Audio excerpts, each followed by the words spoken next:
자, 오늘 말씀의 제목은 들음과 행함입니다. 여러분 묻겠습니다. 듣는 것이 중요할까요? 행하는 것이 중요할까요? 예? 네, 둘 다 중요합니다. 우리 그리스도인에게서 듣는 것과 행하는 것은 저는 그렇게 생각합니다. 하나여야 합니다. 하나. 두 개가 아닙니다. 손님들, 하나가 되어야 된다는 거예요.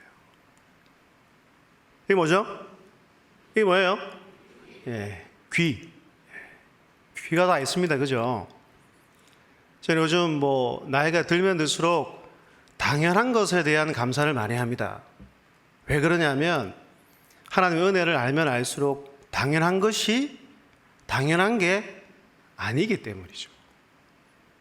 하나님께서 빚으시고 하나님께서 은혜 베풀어 주셨기 때문에 그것을 당연하게 여기면 안 된다는 것입니다. 또 다 알다시피 저는 셋째가 제 집사람 몸 안에서 잘 자라고 있습니다. 이제 8개월 됐습니다. 8개월 돼서 정말 또 감사한 게 뭐냐, 임신한 것도 감사하지만 엄마 뱃속에서 눈, 코, 입, 손가락, 발가락, 근육, 관절 다 있는 것에 대해서 너무나 감사하다는 거예요. 더군다나 확실하게 딸이랍니다. 예. 박수까지 칠 필요는 없고요. 아직까지 제가 실감을 못하기 때문에 아직까지 둘째가 너무 귀엽거든요. 이 세상에 태어나면 아마 제가 배신 때릴 거라고 다 얘기를 하고 있는데 그때 가서 얘기를 하시고, 혹시나 제가 배신을 때려서 우리 두 아들을 외면하면 우리 성도님들이 두 아들을 측은히, 오늘 긍휼을 배웠잖아요. 측은히 여기시사 잘 돌봐주시면 감사를 드리겠습니다. 여러분, 이 귀의 기능은 듣는 것입니다. 그죠? 근데 이 귀를 갖고 있으면 참 좋은 말만 들으면 좋겠지만 그렇지 않는 말들이 더 많이 있습니다. 저는 소원하기는 우리 이 모두민족 교회 공동체 안에서만이라도 좋은 말들이 들려졌으면 좋겠습니다. 그러기 위해서는 첫 번째, 나 자신이 좋은 말을 해야 돼요. 그잖아요. 내가 말하면 가장 가까이 있는 귀가 누구죠? 나 자신이기 때문입니다. 그리고 서로가 좋은 말을 많이 해야 한다는 것입니다.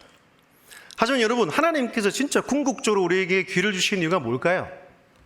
우리 친구들에게 묻습니다. 왜 귀를 만드신 것 같노? 그것은 다른 것이 아닌 하나님의 생명의 말씀을 들으라고 주신 줄로 믿습니다. 하나님의 말씀이 그만큼 중요하기 때문이지요. 그러면 우리 성도님들, 하나님의 말씀이 그토록 중요한 이유는 무엇일까요? 제가 한 세 가지로 한번 생각해 봤는데, 첫 번째는 함께 읽겠습니다. 시작. 말씀하시는 분. 누가요? 하나님께서요. 창세기 1장 1절에 뭡니까? 태초에 하나님이 천지를 창조하시느니라. 근데 이 천지를 창조하실 때 우리 하나님께서 말씀으로 이 세상을 창조해 주셨습니다. 빛이 있으라! 깜짝 놀라지 마시고요. 제가 지금 앞에 딱 서보니까 옛날에는 눈을 감은 사람 눈이 보였거든요. 근데 마스크를 하고 있으니까 이게 눈을 감았는지 안 감았는지 제가 보이지를 않으니까 좀 헷갈리긴 한데, 제가 오후에 시간에 이게 그냥 온 거 가지고 하면 저도 편합니다. 읽으면 되니까. 안 한 이유는 여러분들 잠을 좀 깨우시라는 거예요. 정신을 차리시고. 말씀하시는 분이라는 거예요.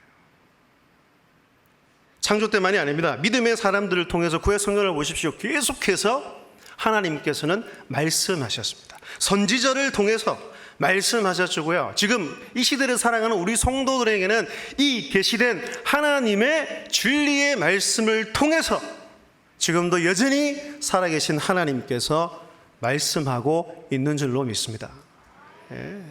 그걸 믿으셔야 됩니다. 두 번째가 뭡니까? 하나님의 말씀이 영혼의 양식이기 때문입니다.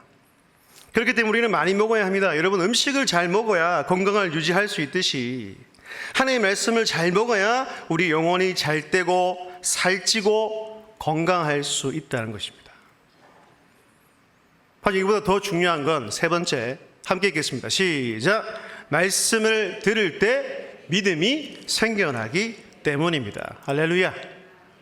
여러분, 믿음은 단순히 믿으려고 노력해서 얻을 수 있는 것이 아닙니다. 믿음은 하나님의 말씀을 듣는 중에 생겨난다는 것입니다. 하나님의 말씀이 이렇게 증언하죠. 로마 10장 17절입니다. 그러므로 믿음은 들음에서 나며 들음은 그리스도의 말씀으로 말미암았느니라. 여러분, 믿음을 가지려면 반복적으로 하나님의 말씀, 주님의 말씀을 들어야 한다는 것입니다. 특별히 새가족 여러분, 하나님의 말씀에 잘 귀를 기울여 보십시오. 말씀을 잘 들어야 믿음이 생겨난다는 거예요. 내가 믿는 것이 아니고 믿어져야 하기 때문입니다. 왜 그렇습니까, 여러분? 히브리서 4장 12절은 또 이렇게 언급합니다. 하나님의 말씀은 살아있고 활력이 있어 자위의 날선 어떤 곰보다 예리하여 홍과 영과 및 관절과 골수를 찔러 쪼개기까지 하며 또 마음의 생각과 뜻을 판단하나니. 하나님의 말씀에는 능력이 있기 때문입니다. 하나님의 말씀은 사람의 생각과 마음과 영혼을 변화시키는 힘이 있다는 거예요. 그렇기 때문에 하나님의 말씀을 제대로 들어야 한다는 것입니다. 그리고 오늘 보면 1장 18절, 야고보서 1장 18절에 이렇게 이야기합니다. 함께 읽겠습니다. 시작.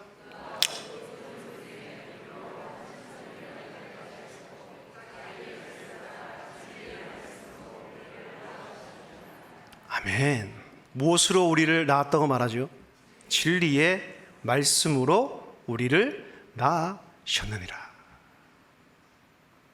우리를 자녀로 삼으신 방편, 다르게 말해서 인간을 새롭게 태어나게 하는데 사용하는 하나님의 강력한 도구가 바로 말씀이라는 것입니다. 그래서 그 말씀을 잘 새겨 듣고 성령의 역사가 나타나면 믿음으로 반응하게 되어 있습니다. 그렇게 되면 하나님의 자녀로 새롭게 태어나게 된다는 것입니다. 여러분, 이렇듯 우리는 말씀이라는 이 진리의 도구를 통해서 하나님을, 우리 구주 예수 그리스도를 알아야 하고 만나야 한다는 거예요. 말씀을 통해서 진짜 만나야 그게 진정한 만남이라는 것입니다. 여러분, 만남이 일어나면 회복이 됩니다. 새로운 관계로서의 회복이 된다는 것입니다. 죄의 종에서 의의 종으로 바뀝니다. 죄인에서 의인으로 바뀝니다. 그리고 옛사람에서 새사람으로 변화되고요, 하나님을 아버지로 부를 수 있는 그분의 자녀가 된다는 것입니다. 할렐루야.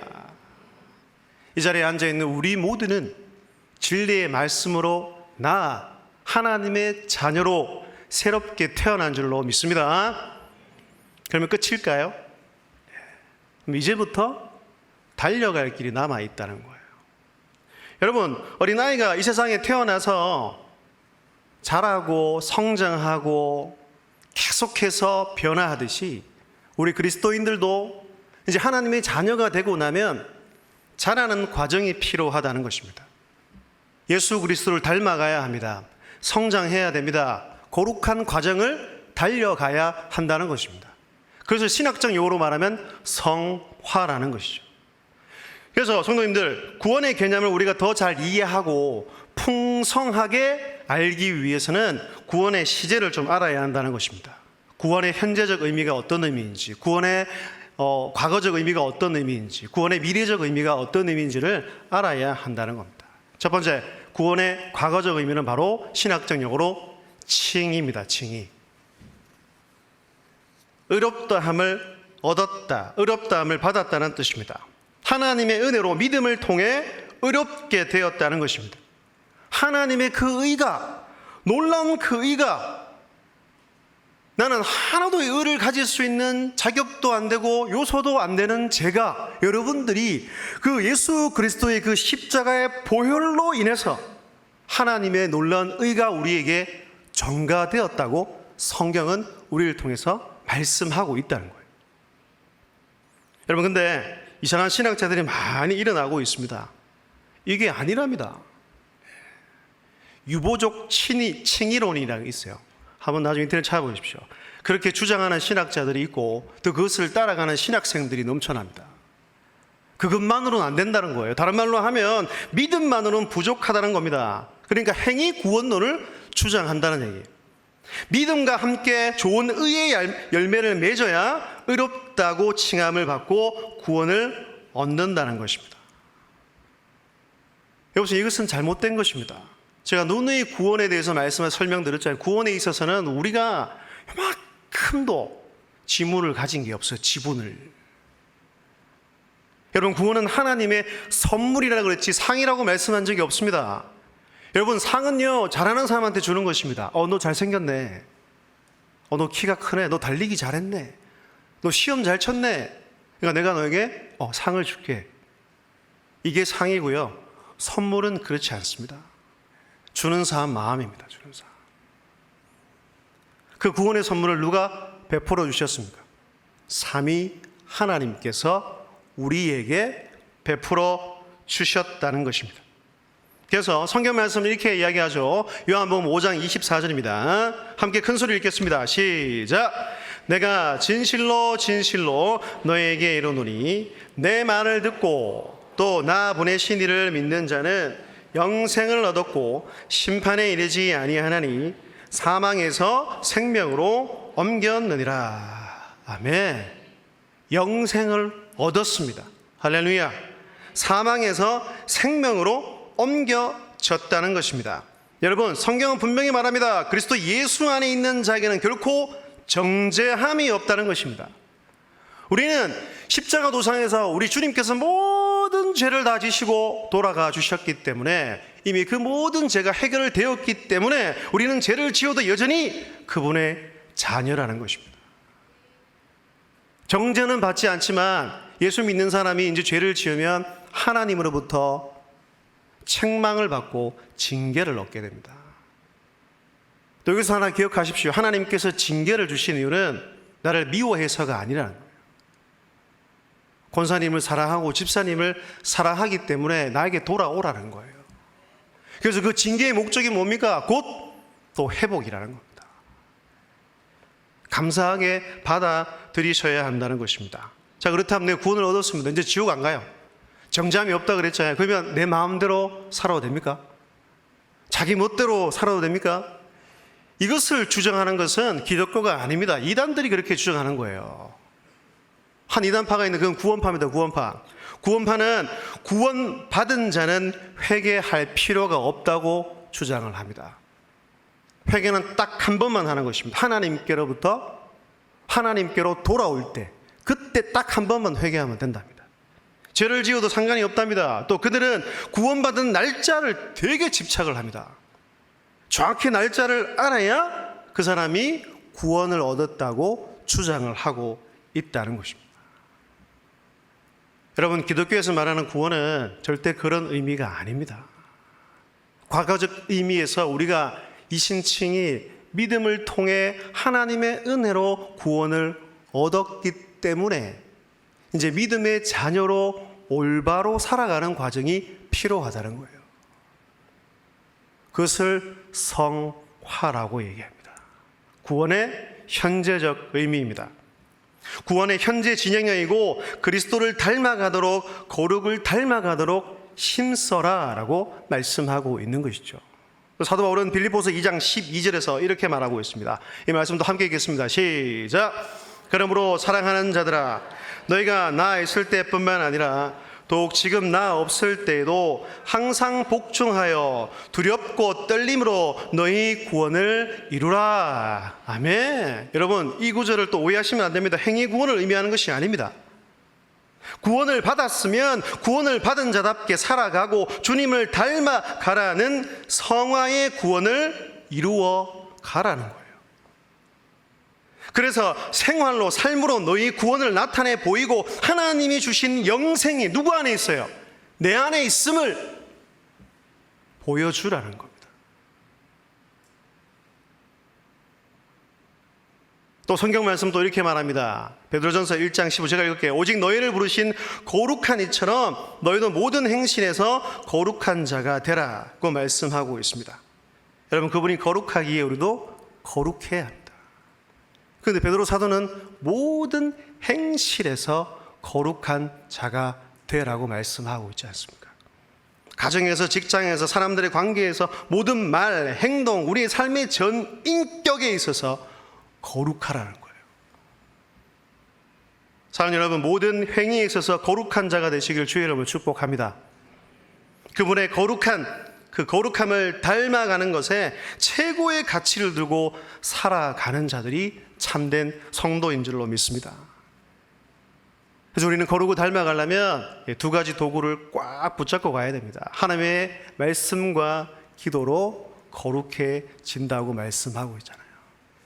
그래서 교회는 모이면 찬양하고, 모이면 기도하고, 모이면 말씀, 성경 공부하고 설교를 듣는 것입니다. 이 두 가지를 빼놓고 우리가 주님을 닮아가는 방법, 거룩해질 수 있는 방법이 없기 때문입니다. 여러분 속에 좋은 것을 많이 채우십시오. 주의 성령으로 많이 채우시기를 바랍니다. 하지만 무엇보다 말씀과 기도로 채우는 역사가 있기를 주의 이름으로 축복합니다. 그럼 마지막 구원의 미래적 의미는 바로 신학적 용어로 영화입니다. 영화. 하나님의 자녀가 되었어요. 또 거룩을 닮아가려고 막 애쓰고 노력해요. 근데 때론 힘이 들고 고통받을 때도 있습니다. 그런데 그럴 때 우리가 왜 좌절하지 말아야 됩니까? 영화로운 삶이 우리를 기다리고 있기 때문입니다.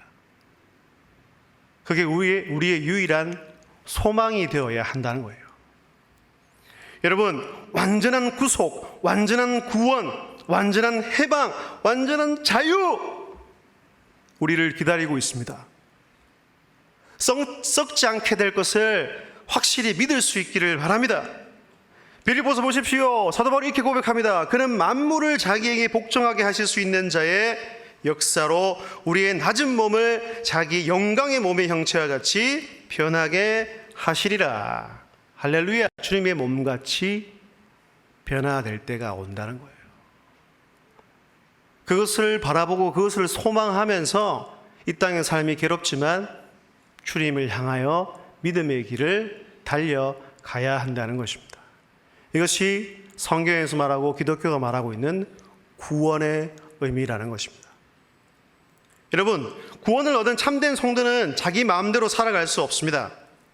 말씀을 소중히 여기고 죄와 싸우고 하나님의 뜻을 따라 살기 위해 힘써 노력합니다. 그리고 구별되게 살아가고 순종하는 믿음을 통해 하나님을 기쁘시게 합니다. 즉 야고보서가 말하고 있는 행함이 있는 믿음, 그러니까 행함으로 믿음을 증명하며 살아간다는 것입니다. 이게 무엇이죠? 거울입니다. 거울. 매일 들여다보는 거울입니다. 그죠? 주로 여성분들은 막 얼굴을 왜 때리는지 막. 여러분, 거울의 목적이 뭐예요? 확인하기 위해서, 확인하기 위해서. 설마 거울 앞에서 이렇게 하시는 분 없으시죠? 막 자기 몸매 자랑하고 막. 뭐 간혹 그런 분도 있어요. 하지만 거울의 가장 중요한 기능은 확인하는 겁니다. 내 육신의 모습, 내 얼굴에 뭐가 붙어 있나? 여러분, 말씀을 듣는 시간도 이와 같다는 거예요. 확인하는 시간이에요. 말씀의 거울 앞에 딱 서서 여러분의 영적인 모습, 영적인 상태를 확인하는 것입니다. 내가 제대로 된 삶을 살아가고 있나? 내가 주님의 자녀답게 그렇게 행하며 하나님만을 사랑하며 살아가고 있나? 자기 자신을 들여보는 시간이라는 것입니다. 여러분, 그런데 말씀을 듣고 망각하는 사람은 자신의 신앙생활에서 어느 정도 만족해하는 사람들일 가능성이 있습니다. 이 정도면 잘하고 있는데 괜찮지 않나? 이 정도면 됐지. 그런 마음으로 하나님의 말씀을 들어서는 안 됩니다. 그렇게 하는 것은 자기를 속이는 행위예요. 바로 자기 스스로를 속이는 자기 기만이라는 것입니다. 1장 22절에 보시면 야고보가 이렇게 말합니다. 너희는 말씀을 듣고 행하는 자가 되고 듣기만 하여 자신을 속이는 자가 되지 말라는 것입니다. 여러분, 기억하십시오. 아무리 좋은 말씀이라도 듣기만 하고 끝난다면 유익하지 않습니다. 유익하지 않다는 얘기예요. 아무런 유익이 없다는 거예요. 무익하다는 거예요. 첫 번째, 자기 자신에게 그렇습니다. 그리고 내가 만나는 사람들에게 아무런 좋은 영향력을 끼칠 수가 없게 되는 것입니다. 저항 신학자인 보네퍼 목사님이 이렇게 말씀하셨어요. 순종하는 자만이 믿고 믿는 자만이 순종적이다. 순종을 수반하는 믿음이 진정한 믿음이라고 말씀하고 있습니다. 여러분, 이런 말이 있죠. 우리 삶의 가장 긴 거리는 머리에서 같습니다.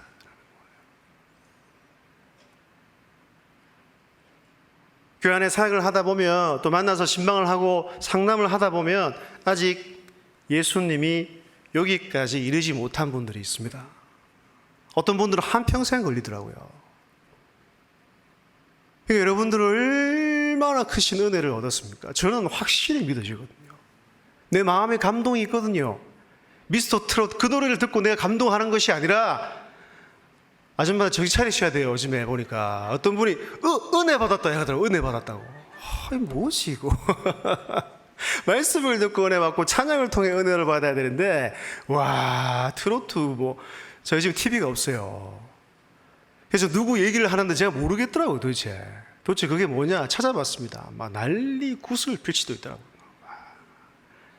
인물도 좋은 청년들이 나와서, 또 중요한 건 한국 사람들은 스토리 있는 걸 굉장히 좋아합니다.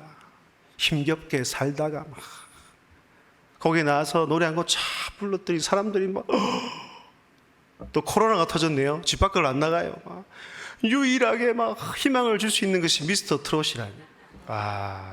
물론 세상 사람들은 그렇게 얘기할 수 있어요. 하지만 다음에 얘기하실 때 감동을 받았다고 얘기해야지, 은혜 받았다 말하시면 안 됩니다. 저 트로트를 좀 합니다. 근데 강대상에서는 부르면 안 됩니다. 저는 굉장히 말씀드린 보수적인 사람이기 때문에 때와 장소를 잘 구분할 줄 압니다. 여러분, 가슴까지 안 오신 분 있으세요? 근데 이게 진짜 멀어요. 머리는 지식으로 가득 찼는데 성경 구절을 너무 잘 외우는데 아직까지 여기까지 안 왔으면 예수 안 믿는 겁니다. 근데 그에 못지않게 먼 거리가 있대요. 어딜까요, 여러분?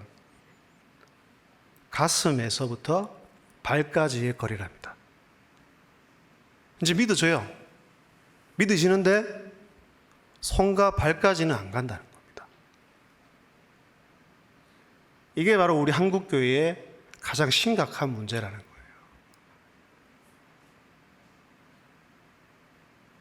이웃사랑이 안 된다는 겁니다. 여러분, 교회 생활에 만족해서는 안 됩니다. 우리는 신앙생활을 하는 거예요. 세상의 빛이라, 세상의 소금이라고 분명히 주님께서 말씀하셨잖아요.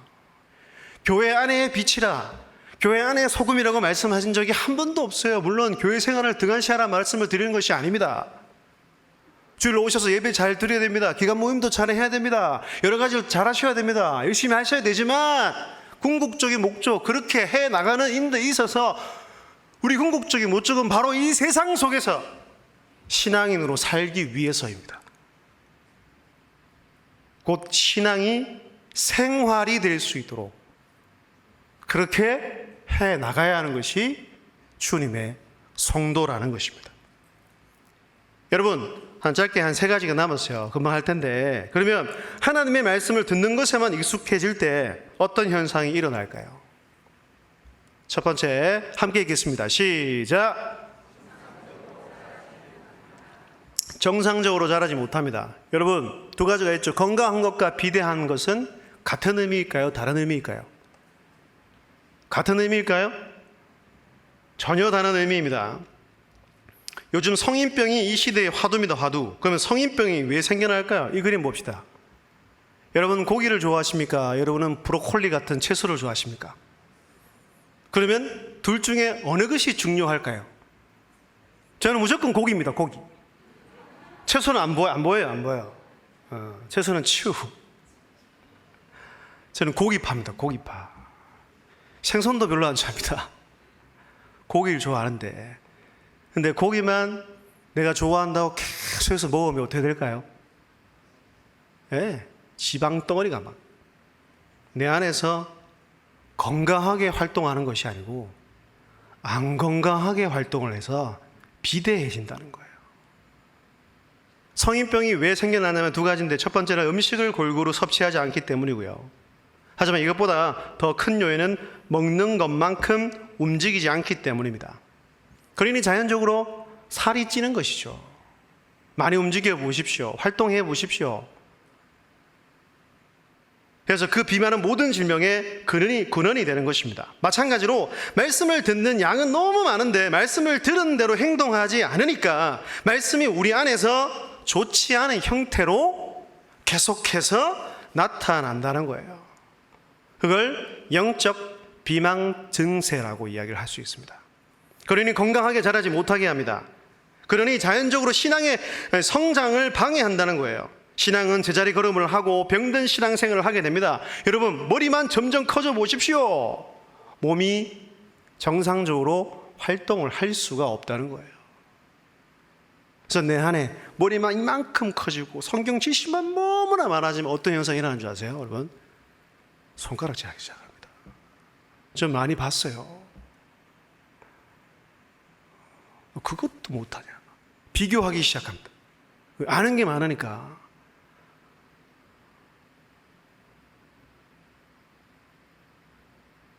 행동하지 않고 말씀대로 구현해내지 않고 살지 않으면 안 좋은 형태로 일어난다는 거예요. 이거 두 번째, 이중적인 성도가 됩니다. 이게 뭘까요? 제가 제일 싫어하는 빵입니다. 공갈빵.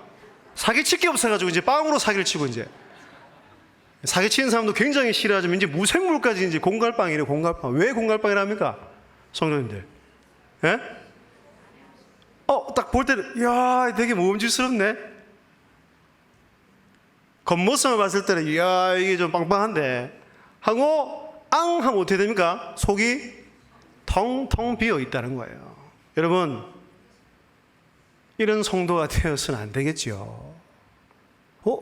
겉모습을 봤을 때 굉장히 화려하고 신앙생활을 너무나 잘하는 것 같은데 속을 들여다보면 썩어 문지러 있고 속이 텅텅 비어 있으면 안 된다는 거예요. 말뿐인 신앙인, 겉만 번들한 신앙인, 외형적인 신앙인, 안 돼요. 하나님께서 우리 내면에 관심이 있습니다. 분명히 기억하십시오. 우리가 어디에 관심이 있어야 합니까? 내면이에요. 우리의 속사람이에요. 우리의 영적인 상태에 우리가 관심을 두고 살아가야 한다는 거예요.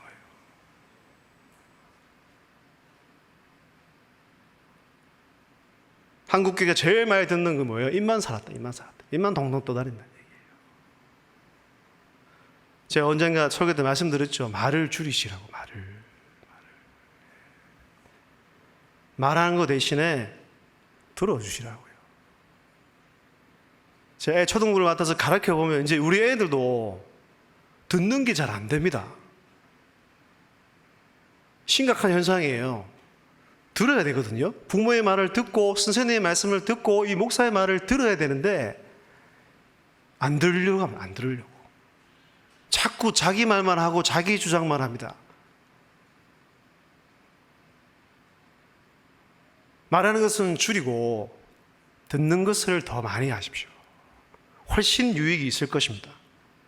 그래서 이런 겉과 속이 다르게 살아가면 또 어떤 현상이 있느냐. 제가 곰곰이 생각해 봤어요. 이렇게 살아가는 사람이 많더라고요. 헛된 자랑을 합니다. 헛하는 자랑을 합니다. 세상 것들을 막 자랑합니다. 영적인 것에는 관심이 없습니다. 시간이 지나면 더욱더 심각해져 간다는 거예요. 자기 내면에 관심이 있고 내적인 게 관심이 있고 영적인 것에 관심이 있는 사람, 그리고 하나님을 더 가까이 가고 말씀을 소중히 여기고 말씀을 행하며 이웃사랑을 실천하는 사람은 자랑을 할까요? 자랑 안 할까요? 자랑조차도 안 하더라고요. 여러분, 사도 바울이 그랬잖아요. 여러분, 하나님을 더 깊이 만난 사람은 자연적으로 겸손해집니다. 그래서 자기 자신이 얼마나 초라한지를 하나님 앞에서 안다는 거예요. 제가 무익한 종입니다. 저는 아무것도 할 수 없습니다. 제가 나중에 목회하면서 제일 무서운 것이 이거예요. 저도 이렇게 살고 싶은데 연수가 많아지고 나이도 먹고 아는 것이 많아지더라도 내가 하나님을 더 깊이 만나서 주님, 내가 주님 없으면 안 됩니다. 주님이 도와주지 않으시면 말씀 준비 못하겠습니다. 오늘 애들 숫자를 파악해 보니까 32명 왔더라고요. 첫 주에 55명이 왔습니다. 그 몇 명이 빠진 거예요? 23명이나 빠졌습니다. 이제 어떻게 해야 될지 이제 기도해야 되죠. 주님, 이 귀한 영혼들 붙잡아야 될 건데 저는 지식도 부족하고 말도 잘 못하고 성격도 별로 안 좋은데 제가 어떻게 합니까? 근데 희한하게요, 기도하고 묵상하고 그 영혼을 바라보고 생각하면 하나님께서 조금씩 길을 열어주시고 알게 해주신다는 것입니다. 제가 이번에 애들 집을 다 방문했습니다. 우리 주경진 집사님과 함께 2주 만에 토요일날 주일날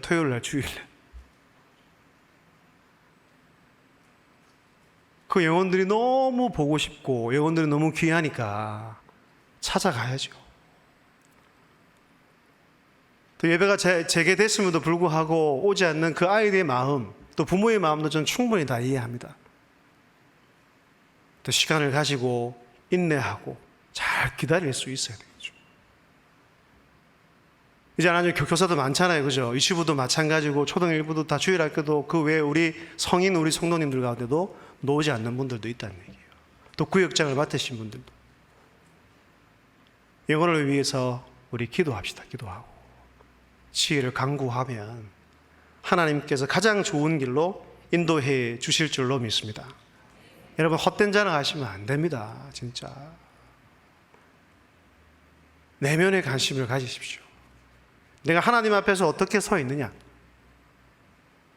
신앙생활을 잘 하고 있느냐, 그게 우선이라는 겁니다. 여러분에게 묻겠습니다. 듣고 행하는 자입니까? 아니면 듣고 행하지 않는 자입니까? 듣고 행하는 자가 다 될 수 있기를 주의 이름으로 축복합니다. 요한에서 5장 3절을 보십시오. 하나님을 사랑하는 것은 이것이니 우리가 그의 계명을 지키는 것이라. 그의 계명들은 무거운 것이 아니로다. 여러분, 하나님을 사랑하는 것이 무엇입니까? 오늘 읽었던 말씀 속에서 무엇이라고 대답할 수 있습니까? 그의 계명을 지키는 것입니다. 그의 계명을 지키는 것이 곧 하나님을 사랑하는 것입니다. 하나님을 더 많이 사랑해 보십시오. 자연스럽게 주님의 말씀을 더 귀하게 여기고 계명을 지켜나간다는 거예요.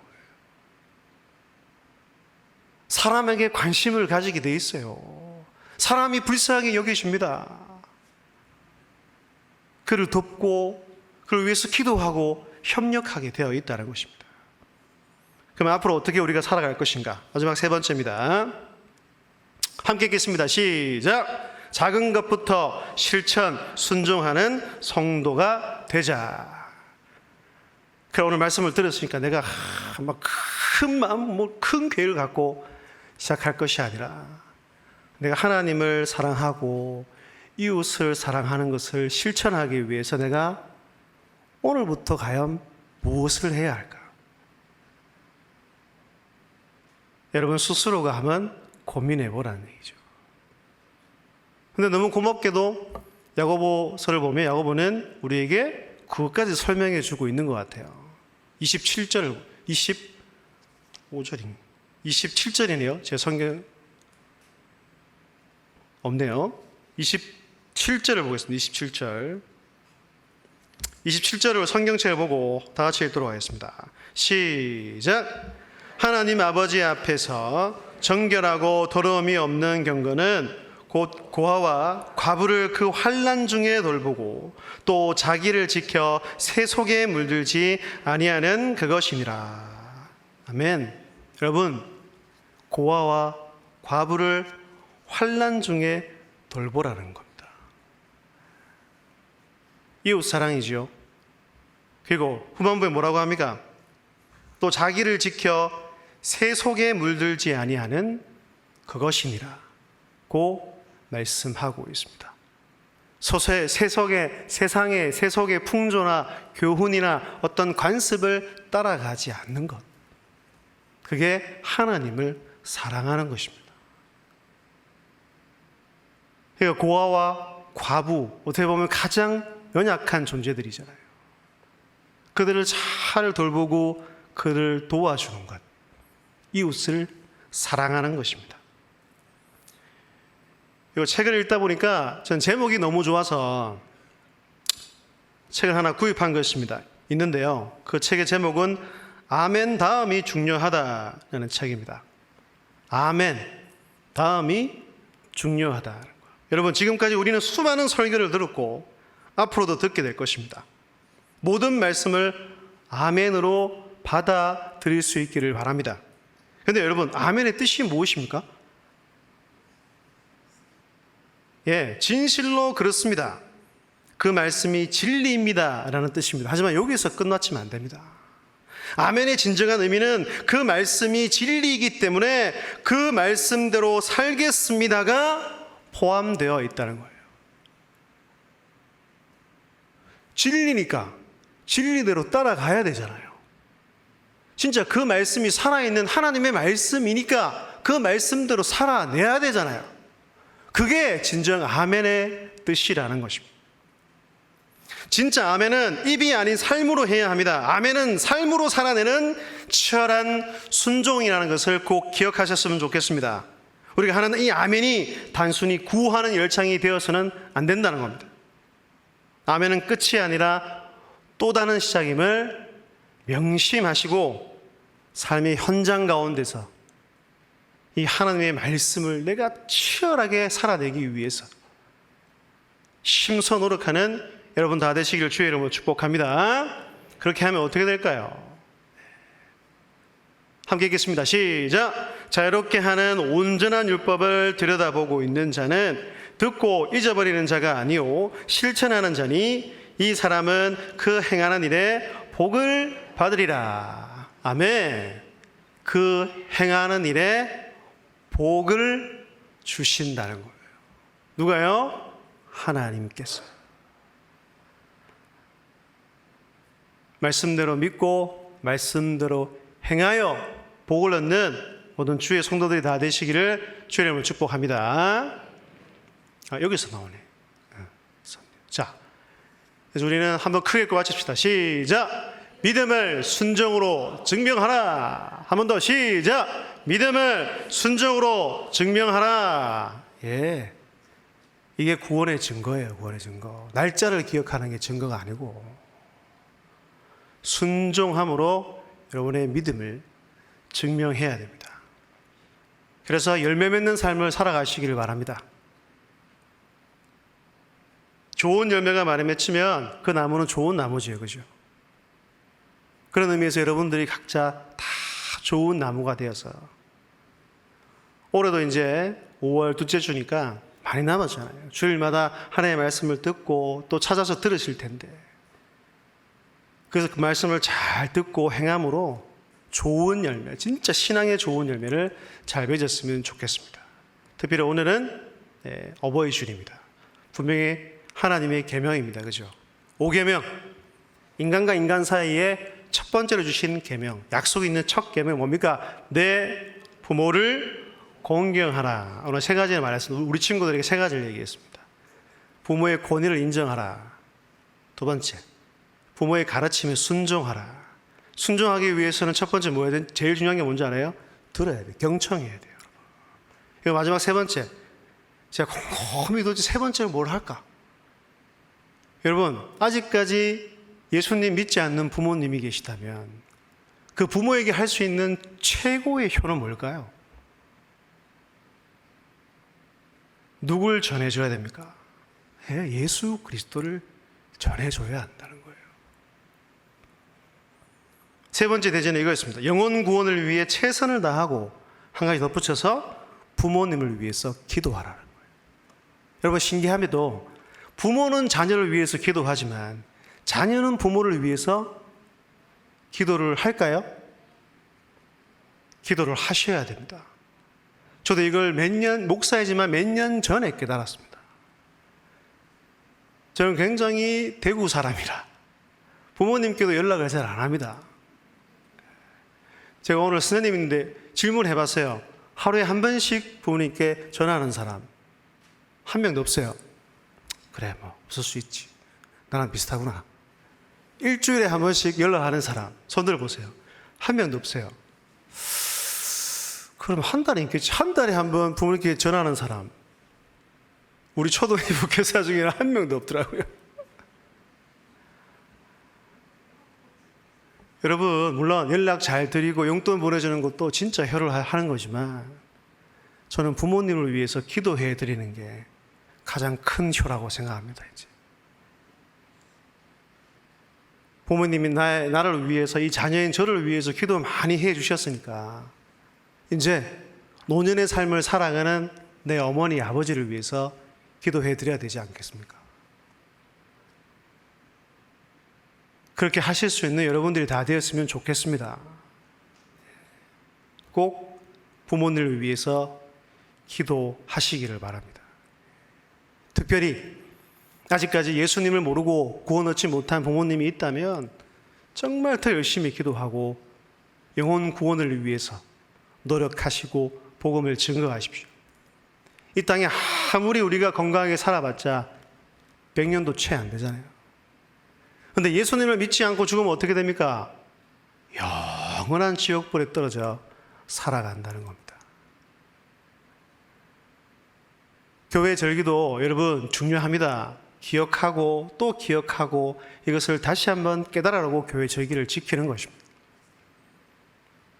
나에게 주신 부모님, 가장 소중한 엄마 아빠라고 생각하시고 그 어머니께 감사하고 그 부모님을 위해서 이제 남은 세월을 더 잘 복양할 뿐만 아니고 제가 말씀드렸던 가장 큰 효는 이제 부모를 위해서 기도해 드리는 것. 그것을 잊지 않는 우리 모든 성도님들 다 되시기를 주의 이름으로 축복합니다.